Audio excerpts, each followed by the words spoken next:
Lamun tukang dagang neangan untung, mun tukang tani neangan hasil, ari ibu pangaosa neangan naon. Habis pincu. Cek ibu pengajian teh neangan ilmu.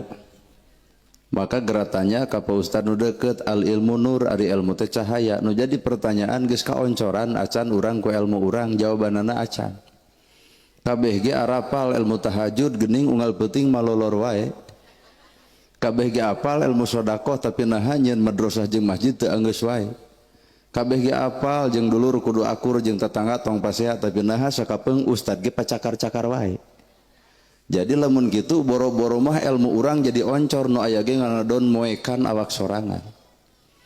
Batak teu kudu ngajul bentang ku asiwung nyeduh ka langit dalam mokot kana beungeut sorangan da ilmu matah na awakna diri urang masing-masing. Di luhur aya rambut tak ieu mah ngaranna halis, tak ieu mah kumis, lungsur ka handap jangot, lungsur ka handap bulu bitis. Cek ibu aya nu kalangkung kumaha ibu. Bisa jadi cek nu aya mah disebutna bulu ajojing. Ieu teh Allah deuk nembongkeun Rob. Aya Rob teh boga arti nu ngajadikeun anu ngatur jeung miara. Nah ibu sadar yen ibu teh dipiara ku Allah, diatur ku Gusti Allah. Reup urang peuting geuning eueuh cucunguk asup kana irung. Berarti Allah ngajaga setiap perkara nu dijadikeunana. Cak-cak loba tapi teu asup kana ceuli. Artina Allah ngajagana. Ta ieu rambut manyangan pan halis oge dicieun ku Allah teh tina buuk-buuk keneh tapi naha halis teu manyangan ai buuk bet manyangan. Artina Rob Allah teh miara. Matak ibu mah tinggal narima teu kudu ngarobah kana kekawasaan Allah. Halis geus alus dereg-deg kerok di kupatlot. Atuh bubar pengajian pasea jeung salaki naha leungit hiji. Ya di dieu aya waos dijieun tina tulang. Dina jero panangan ge aya tulang mana nu manyangan? Tulang panangan. Apan ieu ge sarua tulang nah teu manyangan? Allah uninga yen ibu teh teu butuh ku huntu panjang. Sakasep-kasepna Abah Jajang rangeteng huntu teu sudi dekeutna ge sieun digegel anjir.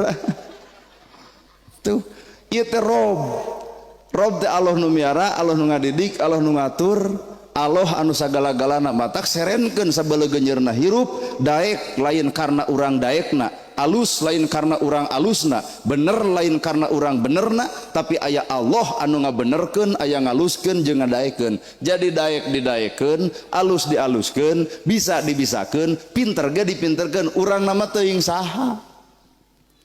Matak nu ngaran hirup tadi cek Pak Ustad Jajang gini, man arofa nafsahu faqad arofa rabbahu, jelema nu wawuh kana dirina maka wawuh ka pangeranna. Kunaon urang teu wawuh jeung Allah, da urang mah wawuhna jeung kagoreng patutan batur. Sehingga deuk apal jeung Allah kumaha unggal poe pageluota jeung kagoreng patutan batur kadul urang nyaho, batur teu jakat urang apal, batur teu salat ge urang apal, padahal ieu teh kajebak, ulah kajebak ku kasalahan batur nu salahna nah urang nu galing bibir ngomongkeunana. Cicing rada ungeuk berarti ngarti ya teh. Nu salahna batur nah urang nu kudu ngomongkeunana. Ieu dosa urang teh nu ngomongkeun kasalahan batur teh dua, hiji jeung Allah, nu kadua jeung diri eta jelema nu diomongkeun. Tapi si eta dosana ngan hiji ka pangeran wungkul geuning berat keneh nu ngomongkeun katimbang nu nyieun dosa. Matak sugana bubar ti dia teh tuh. Batur kedul bae. Batur kitu kieu sabodo. Hakikat nu ngaran hirup mah batur salah bisa jadi enteng keur urang, da ibu ge bisa balik ke rumah tangga lantaran lalaju batur pasea bae. Burger we narek nurutan, Pak urang ulah kagok ki situ gandeng urang ge hayu urang burger. Eueuh. Justru cek pemajikan urang teh, Pak urang mah nya ulah gandeng jeung situ habeun pasea. Heueuh mah tapi aneh pasea bae loba budak. Ngan ku ibu ditamahan tempo pa budakna hareuseum beungeut da meureun nyieunna cenah bari pabaeud-baeud kitu. Urang bisa bener teh lantaran lalajo batur salah, matak tong ngewa ka jelema salah, tong resep ka jelema bener, hirup jelema teu cicing dina hiji darajat. Bapak ibu lalajo kuring dina TikTok jeung di YouTube ayeuna kieu buktina, heuh kieu we. Di kopiah henteu, di udang henteu, di sorban henteu, tong digeunggeureurkeun tahun hareup kuring eudeuh. Dek di udeng, dek di gamis, dek di sorban, ngan ibu nu bakal boga panyakit, kumaha panyakitna? Eueuh leuheum. Nya. Jadi jelema mah keukeuh tukang komentar batur, tukang nempo batur, sok poho ngomentar awak sorangan, ka batur we cekasna teh. Heuh lur. da yakin atuh teh bakal di kitu jeger cager geblus ka masjid diomongkeun leuheung yai ka masjid eureun deui ceuk aing oge kitu.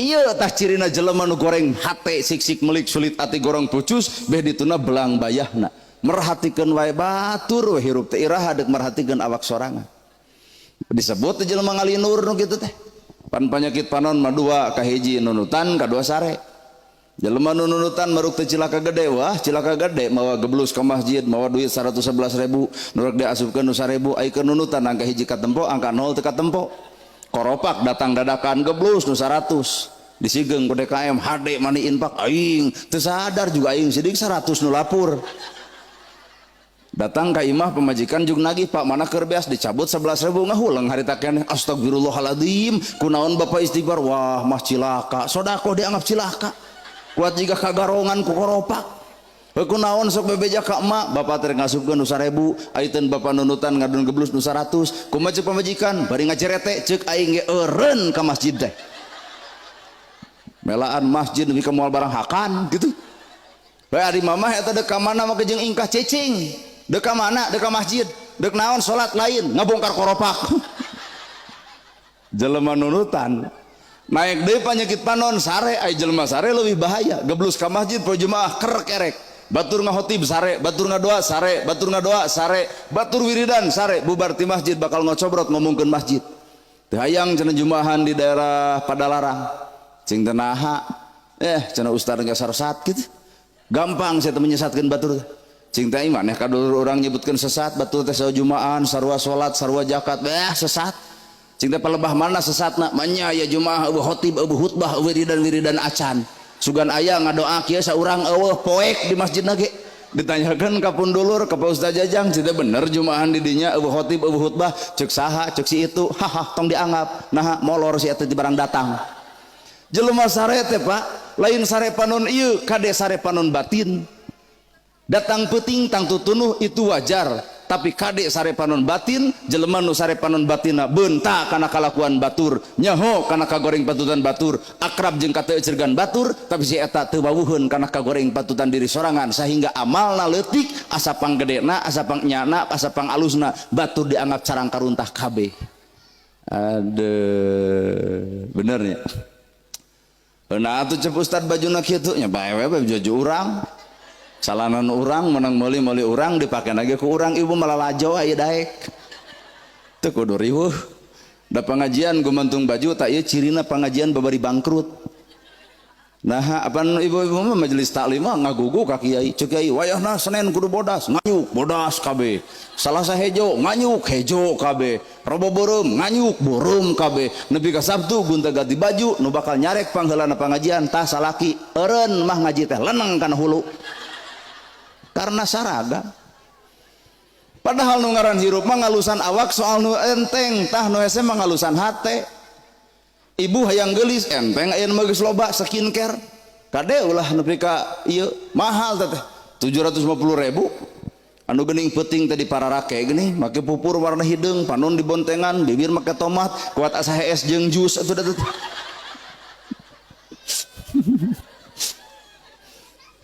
hayang gelis awak mah babari aya beulieun tapi ka mana ibu neangan hayang gelisna hate susah beulieun jeung moal bisa dibeli iwal teh ditebusna ku kamurnian hate ku kaikhlasan hate ku kaleahan hate ngalusan awak ibu hayang gelis di lipstik di blush on di wedak gelis nu hese mah hiji pak amis budi da teu saeutik wedak kanal bibir beureum haseum pamatuk di karukut nah batur bakal ngahargaan wedakna moal batur ngahargaan lipstikna moal tapi batur bakal ngaragangan karena akhlakna maka akhlak sumberna celik putih jeung celak herang gumantung hate nu ninggalih tanpa pamrih narima kodok kodar takdir pangeran tah urang teh hese narima takdir matak akhirna teh batur maju panas tiris batur nyen gedong nyeri hulu batur meuli mobil ka rumah sakit da kitu atuh hirupna teu narima takdir batur heuh yeuh tempo ku ibu geus takdir nama